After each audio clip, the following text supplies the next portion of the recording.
আমাদের সবাইকে একদিন কবরে যেতে হবে। আপনার ধন সম্পদ টাকা পয়সা এগুলো দিয়ে কী হবে? এগুলো ছেড়ে আপনাকে একদিন কবরে যেতে হবে।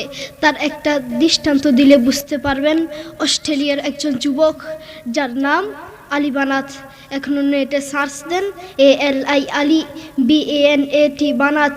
তিনি একদিন চা খাচ্ছিলেন। চা খাওয়ার সময় জিহ্বা একটা ফুসকা উঠেছিল। ডাক্তার দেখায় ভালো হয় না, ডাক্তার দেখায় ভালো হয় না। ডাক্তার বলেছেন তার ক্যান্সার হয়েছে।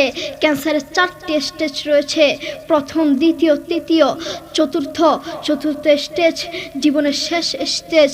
আপনার বেশি দিন বাকি নেই। সেই আলী বানাত লক্ষ লক্ষ টাকার মালিক। এক এক জোড়া জুতো ব্যবহার করতেন যার দাম হাজার টাকা। এক জোড়া স্যান্ডেল ব্যবহার করতেন যার দাম 45,000 টাকা। একটা ফেরারি গাড়ি ব্যবহার করতেন যার দাম কোটি কোটি টাকা। সেই আলী বানাত এই মাটির নিচে চলে গিয়েছেন। তিনি মারা যাওয়ার আগে মহিলার মতো হাউমাউ করে কাঁদতে কাঁদতে মারা যাননি। তিনি মারা যাওয়ার আগে কোরআন তেলাওয়াত করতে করতে দুনিয়া থেকে বিদায় হয়েছে। আল্লাহু আকবার। সেই আলী বানাত মাটির নিচে চলে গিয়েছেন। তেমনিভাবে আমাদেরকে এই মাটির নিচে যেতে হবে। আজকের এই মাহফিল আপনার জীবনের শেষ মাহফিল হতে পারে। আজকের এই মাহফিল আমার জীবনের শেষ মাহফিল হতে পারে। আজকের এই মাহফিল বক্তাদের জীবনের শেষ মাহফিল হতে পারে। আজকের এই মাহফিল আমার বাবা মুফতি মোহাম্মদ আলীর জীবনের শেষ মাহফিল হতে পারে। আপনি আজকে মাহফিল করেছেন, আগামী বছরে মাহফিল করবেন তার কোনো গ্যারান্টি নেই। হয়তো মাইক থাকবে, হয়তো মাহফিলের প্যান্ডেল থাকবে, হয়তো আপনি থাকবেন না, আপনার খোঁজ পাওয়া যাবে না, ঠিক কি না? যুবক, তোমাকেই বলছি, তুমি অনেক মানুষকে দেখেছ গাড়ি অ্যাক্সিডেন্ট করেছে, গোস্ত কেটে কেটে গাড়ি থেকে বের করছে, আর তুমি তা দেখে হাসছ। সেই জায়গায় তুমিও হতে পারতে, তোমাকেও এভাবে গোস্ত কেটে কেটে বের করতো। আপনারা অনেকেই জানেন তুরস্কের ভূমিকম্প হয়েছে। মাত্র 40 সেকেন্ডের একটি ভূমিকম্প, মাত্র 40 সেকেন্ডের একটি ভূমিকম্পে হাজার হাজার মানুষকে মেরে ফেলেছে। 40 সেকেন্ডের একটি ভূমিকম্পে হাজার হাজার মানুষ মারা গিয়েছে। সেই জায়গায় যদি তুমি হতে তখন কি করতে? যুবক, তুমি বড়ই গুনাহগার, তুমি আল্লাহর কোরআনকে লাথি মেরে, আল্লাহর কোরআনকে অসম্মানী করে কবরে যাবে, শান্তি পাবে না। তুমি জানো কোরআন কি জিনিস? এই সারা দুনিয়ার মধ্যে যদি শান্তি পেতে চাও, কোরআন ছাড়া কোনো বিকল্প রাস্তা নেই, ঠিক কি না? যুবক, তুমি সারাদিন মোবাইল, ইউটিউব, ফেসবুক, দুনিয়ার সব দেখতে পারো, কিন্তু আল্লাহর কোরআনটা দেখতে পারো না। আমি যদি তোমাকে প্রশ্ন করি, আজ সারাদিন কয়বার ইউটিউব দেখেছ? তুমি বলবে কয়েক হাজার বার। আমি যদি তোমাকে প্রশ্ন করি, আজ সারাদিন কয়বার ফেসবুক দেখেছ? তুমি বলবে কয়েকশোবার। কারো কারো জীবনে আছে মাস গিয়েছে, মাসের পর মাস গিয়েছে, কিন্তু আল্লাহর কোরআনটা একবার ধরার তার সুযোগ হয় না। কারো কারো জীবনে আছে বছরের পর বছর গিয়েছে, কিন্তু আল্লাহর কোরআনটা দেখার তার সুযোগ হয় না। তার মতো নাফরমান এই বাংলার জমিনে আরেকটাও হতে পারে না, ঠিক কি না? যুবক, তুমি বড়ই গুনাহগার। ও বন্ধু, এই সারা দুনিয়াটাই স্বার্থ, এই সারা দুনিয়াটাই ধোঁকা। যেই আল্লাহ তাকে এত আদর যত্ন করে বাঁচিয়ে রেখেছেন, যেই আল্লাহ তাকে 2টো চোখ দিয়েছেন, কত মানুষকে এই 2টো চোখ দেয় নাই। সেই আল্লাহর দেয়া চোখ দিয়ে আল্লাহর কোরআনটা দেখতে পারে না। তুমি জানো কোরআন কি জিনিস? একবার মোবাইলটা নিয়ে কানের সামনে ধরে দেখো না, ধরে দেখো কত মধুর সুর। তার একটা দৃষ্টান্ত দিলে হয়তো আপনারা বুঝতে পারবেন। আমেরিকার কয়েকজন মুসলমান যুবক এক খ্রিস্টানকে গিয়ে বলছে, গিভ মি 2 minutes স্যার, আমাকে 2টা মিনিট সময় দেন। খ্রিস্টান বলছে, no time, I am busy, আমার সময় নেই, আমি ব্যস্ত। যুবক বলছে, গিভ মি 1 minute স্যার, আমাকে 1টা মিনিট সময় দেন স্যার। খ্রিস্টান বলছে, আচ্ছা ঠিক আছে। যুবক তার কানে হেডফোন লাগিয়ে কাবা শরীফের ইমামের তেলাওয়াত লাগিয়ে দিয়েছেন। যেই খ্রিস্টান বলেছেন 1 মিনিটের বেশি সময় নেই, যেই খ্রিস্টান 1 মিনিটের সময় নিয়ে কানে হেডফোন লাগিয়ে রাস্তার উপরে দাঁড়িয়ে পাক্কা আধা ঘন্টা আল্লাহর কোরআনের তেলাওয়াত শুনেছে। আল্লাহু আকবার। দেখেছো দেখেছো কত মধুর সুর, সেই কোরআনকে তুমি লাথি মারছ, অসম্মানী করছো। আল্লাহ তাআলা কোরআনে বলেন, ওয়ামাল হায়াতুদ দুনিয়া ইল্লা মাতাউল গুরুর। এই সারা দুনিয়াটাই স্বার্থ, এই সারা দুনিয়াটাই ধোঁকা, সারা পৃথিবীটাই ধোঁকা।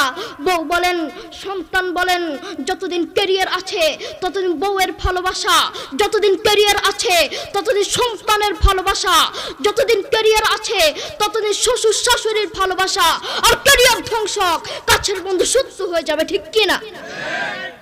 তাদের মধ্যে কোরআনের কোনো শিক্ষা নেই, তাদের মধ্যে আছে স্বার্থ আর স্বার্থ, তাদের মধ্যে শুধু স্বার্থ আর স্বার্থ। এই সমাজের কিছু অমুসলিমরাই কোরআনের বিরুদ্ধে লাগে, এই সমাজের কিছু অমুসলিমের বাচ্চারাই, নাস্তিকরাই কোরআনকে লাথি মারে, ঠিক কি না? অমুসলিমরাই কোরআনকে লাথি মারে।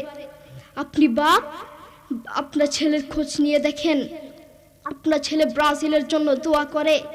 আপনি বাপ, বাসায় গিয়ে খোঁজ নিয়ে দেখেন, আপনার ছেলে আর্জেন্টিনার জন্য দোয়া করে।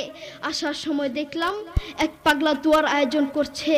এক সাংবাদিক তাকে জিজ্ঞেস করলো, ভাই আপনি কার জন্য দোয়ার আয়োজন করছেন? লোকটি বলল, নেইমার অসুস্থ, তার জন্য দোয়ার আয়োজন করছি। তুমি নিজেকে মুসলিম মনে করো যুবক, তুমি নিজেকে মুসলিম দাবি করো, তুমি নিজেকে মুসলমান দাবি করো, অথচ তুমি ব্রাজিল আর্জেন্টিনার পিছনে দৌড়াও। যেই আল্লাহ তোমাকে চোখ দিয়েছেন সেই আল্লাহর জন্য কোরআনটা পড়তে পারো না। আপনি বাপ, আপনার ছেলেকে কোরআনের কথা বলেন না, ইসলামের কথা বলেন না, এই জন্য আপনার ছেলে ব্রাজিল আর্জেন্টিনার জন্য দোয়া করে। আপনি আপনার ছেলেকে বলেন, বাবা তাড়াতাড়ি ঘুমাও, সকালে অঙ্কের টিচার আসবে, বাবা তাড়াতাড়ি ঘুমাও, সকালে ইংরেজি টিচার আসবে, বাবা তাড়াতাড়ি ঘুমাও, সকালে স্কুলে যেতে হবে।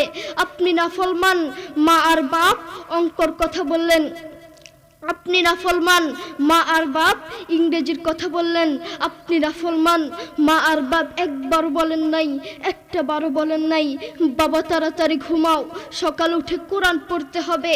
এই জন্যই বলি, এই সমাজের কিছু নাফরমান মা আর বাপের জন্য একটা ভালো সন্তানও নষ্ট হয়, একটা ভালো সন্তান জালেম হয়, ঠিক কি না? আপনি বাপ, আপনার ছেলেকে বলছেন, বাবা বলো তো দেখি সরেওতে অজগরটি আসছে তেরে। ছেলেকে ভয় দেখানোর দরকার নাই, আপনি আপনার ছেলেকে এগুলো কেন শিখাচ্ছেন? আপনি আপনার ছেলেকে শিখাবেন, বাবা বলো তো দেখি সরেওতে অজগরের নামাজ পড়ি। একদিকে ইসলাম শিখবে, আরেকদিকে বাক্য শিখবে। আপনি আপনার ছেলেকে কিছু কবিতা শিখাচ্ছেন, বাবা বলো তো দেখি ওই দেখা যায় তাল গাছ, ওই আমাদের গা, ওইখানেতে বাস করে কানা বগিচা। ও বগিতি খাস কি, পান্তা ভাত চাষ কি, পান্তা আমি পাই না, পুঁটি মাছ পান্তা আমি খাই না, পুঁটি মাছ পাই না, একটা যদি পাই ধরে গাবুস কুবুস খাই, গাবুস কুবুস খাওয়া লাগবে না। আপনি বলেন আপনার ছেলে এটা থেকে কি শিখলো? আপনি আপনার ছেলেকে এগুলা কেন শিখাচ্ছেন? আপনি আপনার ছেলেকে বলবেন, বাবা বলো তো দেখি ওই দেখা যায় কবর, ওই আমাদের ঘর, ওইখানেতে থাকতে হবে অনেকটা বছর। ও কবর তুই চাস কি, নেককার লোক পাস কি, নেককার লোক পাই না, একটা যদি পাই ধরে জান্নাতে ঢুকে, ঠিক কিনা? আপনি আপনার ছেলেকে এগুলো শিখাবেন, তাহলে আপনার ছেলে যোগ্য আলেম হতে পারবে। আপনি আপনার ছেলেকে একদিকে অঙ্ক শিখাচ্ছেন, আরেকদিকে সুদ শিখাচ্ছেন। আপনি আপনার ছেলেকে বলছেন, বাবা বলো তো দেখি 100 টাকায় যদি 2.5 টাকা সুদ আসে, 10 লক্ষ টাকায় কত টাকা সুদ আসবে? মুসলমানের বাচ্চা সুদের অঙ্ক কেন শিখবে? আপনি আপনার ছেলেকে সুদের অঙ্ক কেন শিখাচ্ছেন? আপনি আপনার ছেলেকে শিখাবেন, বাবা বলো তো দেখি 100 টাকায় যদি 2.5 টাকা সুদ আসে, 10 লক্ষ টাকায় 100 টাকায় যদি 2.5 টাকা জাকাত আসে, 10 লক্ষ টাকায় কত টাকা জাকাত আসবে? আপনি আপনার ছেলেকে এগুলো শিখাবেন। একদিকে ইসলাম শিখবে, আরেকদিকে জাকাত শিখবে। মুসলমানের বাচ্চা সুদের অঙ্ক কেন শিখবে? মুসলমানের বাচ্চা অঙ্ক শিখবে তো ইসলামিক পদ্ধতিতে শিখবে। কোরআনের কথা বলতে যদি নিজের জীবন দিতে হয়, জীবন দিতে রাজি। ইসলামের কথা বলতে যদি নিজের জীবন দিতে হয়, জীবন দিতে রাজি। হকের কথা বলতে যদি জীবন দিতে হয়, জীবন দিতে রাজি, কিন্তু ঈমান হারাতে রাজি নাই, ঠিক কিনা? আমাদের ভিতরে ঈমান থাকা দরকার। আমাদের ভিতরে যদি ঈমান থাকে আমরা কবরে শান্তিতে থাকতে পারবো। আল্লাহ রাসূল সাল্লাল্লাহু আলাইহি ওয়াসাল্লাম এবং তার সাহাবীরা নিজের জীবন দিতে রাজি থাকতো, কলিজা নিতে রাজি থাকতো, কিন্তু ঈমান হারাতে রাজি থাকতো না, ঠিক কি না? আপনারা ঘুমাচ্ছেন নাকি? আসেন তাকবীর দি। লিল্লাহি তাকবীর, লিল্লাহি তাকবীর, আল্লাহু আকবার, আল্লাহু আকবার। আল কোরআনের আলো, আল কোরআনের আলো, ঘরে ঘরে জালো, আল হাদিসের আলো, ঘরে ঘরে জালো, তাওহীদের আলো, ঘরে ঘরে জালো, সুন্নাহর আলো,